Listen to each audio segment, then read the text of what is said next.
Robin Roberts. Here it is. Guy's street racer, MPK racer. Yeah. Right? Now he's sitting on top of an IHRA Pro Mod qualifying list.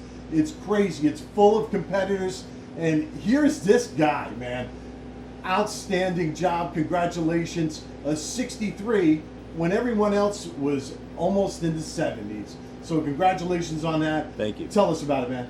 Well, it was fun for us. Like, we came out for that pass. We knew we were going to qualify anyway. So we just said, hey, we're already qualified. Let's just throw the house at it. Let's just see what it'll do. And that's what we did, and it rocked it out. I had to drive it a bit, but it rocked it out. Yeah. So tell us about the feelings.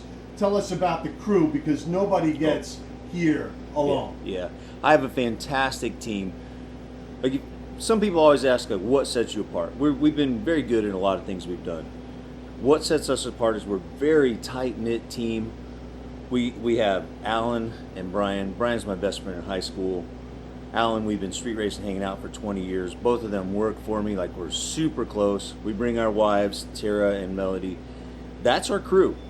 That's our tuning, our setup, our mechanics, like everything we do right here. It's just this tight-knit team of people I love. And I know when I'm in the seat and I'm going down that track and my life is on the line, I know the people behind me love me and have done the right things. And that's just very comforting. So we're just a very tight-knit group, a small group. We get a little outside consultation, but that's how we do it. And man, it's a lot of fun. That's what makes it so much more fun for me. Like, this is not just an experience of racing, and we love racing. This is us loving each other, having fun, doing what we are passionate about. So now, you're talking about a rise to fame that is extremely short, okay? Okay. I think U.S. Street Nats this year, Yeah. you debuted this car. right. Your team has had incredible successes, Yeah. street racing, MPK racing, and now here you are coming out the second race of Drag Illustrated's West Bucks Winter Series, and here it is, dude. It's June, July, and you're on top of this list, dude. How did you do this? Well, I know everything looks like it just happened, right? It didn't. Like, I was a young man who just loved cars. I loved engines. I would sneak engine manuals into biology class or whatever. When other guys were sneaking Playboys, I was sneaking engine manuals. So I loved engines and grew up racing, but I was a poor kid in a place where there were no tracks. So we just street raced, and that stuck with me. First time I tried to go to a track, they rejected me and didn't have the right safety equipment. From then on, I was a street racer. I didn't go down the track till I was 30-some years old. So I know it looks like, man, you just got... No. We've been doing this forever. We've been racing forever. We spent years and years perfecting our street racing game, which was a different game. And then the magazine started doing these track events where you take your cars and prove you had the fastest street cars. You had to drive them, hot rod, pump, gas, drag, stuff like that. And we would go do those and set records, and it was just a lot of fun for us to grow up doing that. Then the show comes along, right? Street Outlaws. This thing you thought, well, and I honestly remember thinking, oh, they're gonna, when they said, hey, this is gonna be a TV show, I said, no one will watch that. Well, it went nuts. Everybody loved it. So we spent 6 years racing No Prep Kings and racing on their street races and had a good time. It was the thing that we grew up doing. And now here we were able to show it on TV. And who doesn't want to be known for what you're passionate about? We love racing. So we started racing that. We quickly rose up, got in the, I mean, we're top 5 in about every category there is in No Prep Kings. And look, Ryan Martin's the king of it, but we were up there too, and we just did really well and had a lot of fun with it. And we built a car specifically to be the fastest no prep car in the world, and it was doing great. And we had a slot. Now we'll go into a longer story. Had a slot at Quartermax, RJ Race Cars, to build us a new car. And as this other car was so fast, we just said, well, why would we build another one of these when this one works so well? So we just looked around and said, Pro Mod might be the next thing that we could enjoy and have a lot of fun with. We were going to take our car that got wrecked in Australia filming Street Outlaws and turn that into small tire, and that's in process. We were going to take the High Velocity, which is our 68 Firebird. It's already the fastest no prep street car. I mean, I could take that car and I'll compete with all them boys. And said, well, what else do we do? So we decided to just get a Pro Mod. And let's have a Pro Mod built the way we want it to fit me. And look, I crashed a car a few years ago, pretty rough, got life flighted out. all that stuff, and it's very emotional for us and the team and my wife. So I said, build it with all the safety stuff, everything you could do, that kind of thing. And so we had a Pro Mod built, and we just debuted it, as you said. We just debuted it here early this year, February.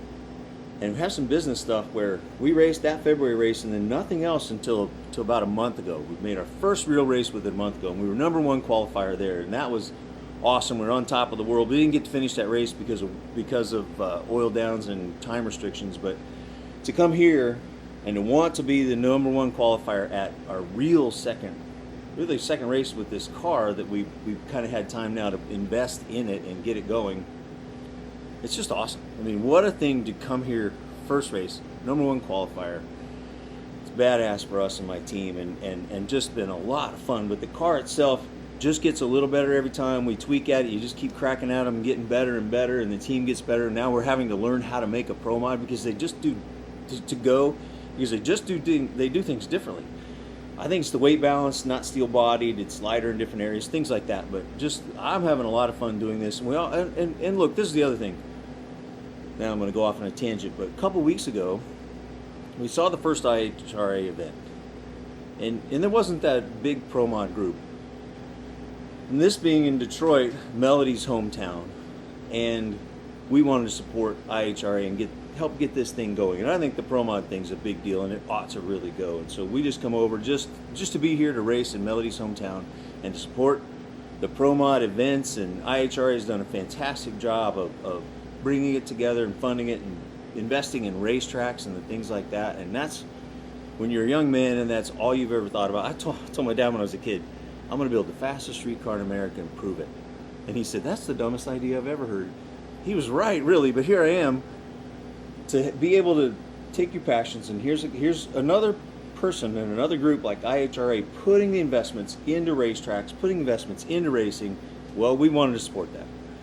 So we came here to do that. Now, we also want to win, and we want to be the best. So we wanted that #1 qualifying, and again, like I said, we threw the house at that run to get it going, because we thought, well, what's the difference? If you qualify 24, you qualify 1. What's the difference? You're still in the field. So we rocked it out, and it was fun to get there and do that and come away with the IHRA record holder. I'm sure it'll be short-lived because other guys get fast, and we'll probably get fast. We're going to break it 3-4 times. But it's just a lot of fun to be at that place with your team, with your buddies, with your family. And Melody's family is going to come out today here in Detroit, and we'll be back in Detroit 2 weeks from now to take that $125,000.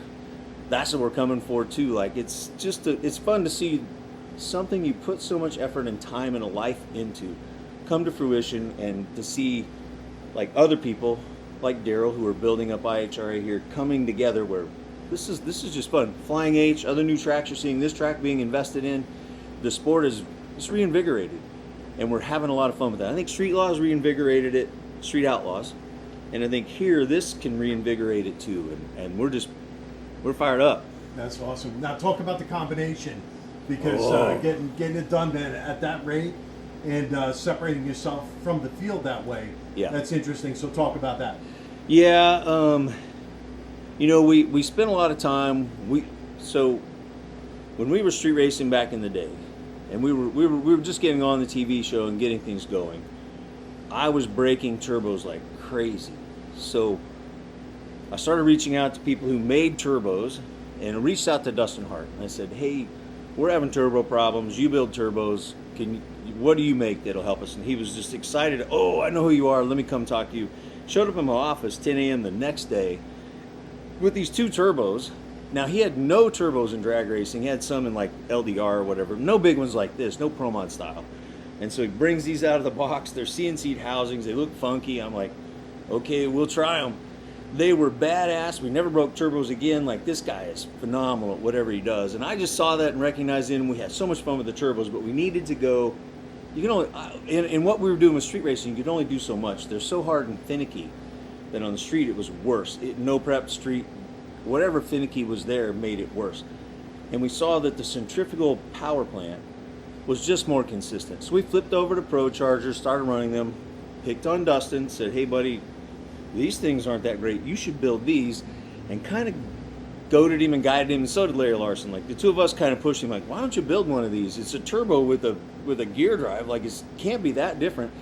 Well, it was tremendously different. That was 3 years ago. We go through 3 years of him watching him, and he'd get frustrated and stop for a while, and then he would build and he'd get frustrated and stop. And now he's got this fantastic product. So this Hartz charger, it's more durable. We're not having any problems with it now. It's phenomenal. You can see it makes power and it rocks it out. And so it's fun to watch a guy also. Dustin is a young engineer, develops these turbos. Now he's developed this. Like Dustin is I love watching success stories of people grow, and he's just growing. What a cool story. Like this farm kid from Missouri.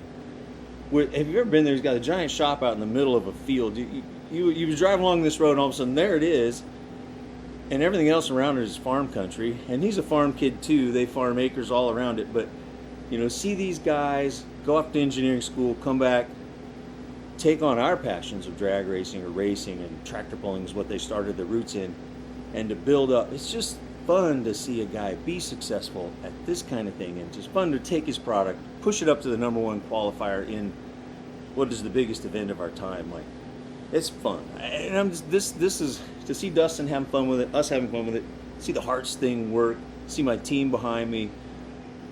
This is the way it ought to be, man. I got nothing to complain about in life. I love it. Heck of a story. Yeah. Robin, let's see if you can complete the task and win it here at the IHRA. Good luck. Thank you for your time. Thank you.